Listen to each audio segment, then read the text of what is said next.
Donc nous sommes avec Pierre Giscard, l'organisateur du Gévaudan d'Athlon, la 17e édition qui va démarrer jeudi soir avec une épreuve de nuit.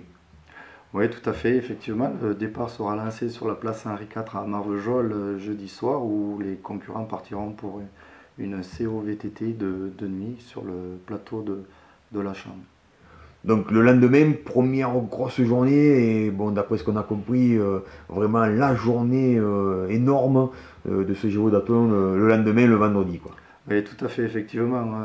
Je crois qu'on n'a pas tracé un Gévaux aussi long et aussi dur et aussi physique depuis bien longtemps. Je crois que la dernière fois, c'était là aussi dans les gorges du Tarn, du côté de l'Hispagnac. Donc les concurrents vont partir pour les meilleurs 10 heures de sport à peu près dans la journée.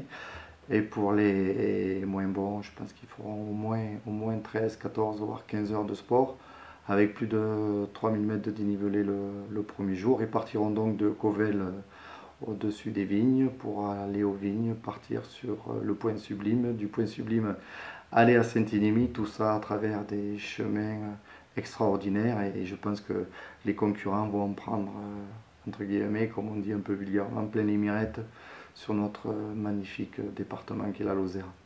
Et le dimanche, bon, et le samedi, pardon, dernière journée autour de Yotor, Fortunio, là aussi des paysages magnifiques.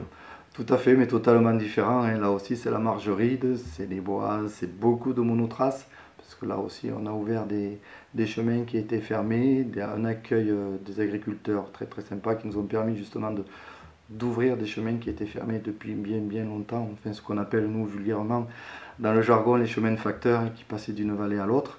Donc voilà, le samedi, c'est un parcours totalement différent, beaucoup plus boisé, un peu plus boueux, bien entendu, puisqu'on n'est pas dans les gorges ou sur l'Écosse.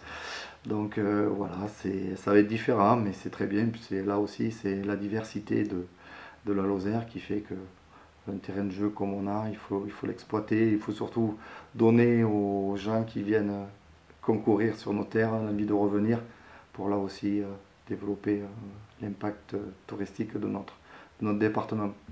80 équipes engagées, l'élite française, et puis les Lozériens qui justement font partie de cette élite française et qui seront bien présents et qui viseront la gagne. Et tout à fait, les Lozère Sport Nature menés par le patron, comme il l'appelle, Benjamin Monnier, qui là aussi seront présents sur le Gévaux. Ils vont se tirer la bourre déjà entre eux, puisque c'est, comme vous le disiez, font partie des meilleures équipes françaises, voire aujourd'hui même à un niveau très très haut niveau mondial, puisqu'ils participent régulièrement à des manches du championnat du monde. Donc voilà, des Lozériens qui tirent là aussi, j'insiste un peu, mais c'est important, les couleurs de la Lozère. Là aussi, c'est un point fort, effectivement. Il y a un très très gros plateau au niveau des équipes, puisqu'on a les meilleures équipes françaises, comme vous venez de le dire, qui seront présentes sur ce Gévaux.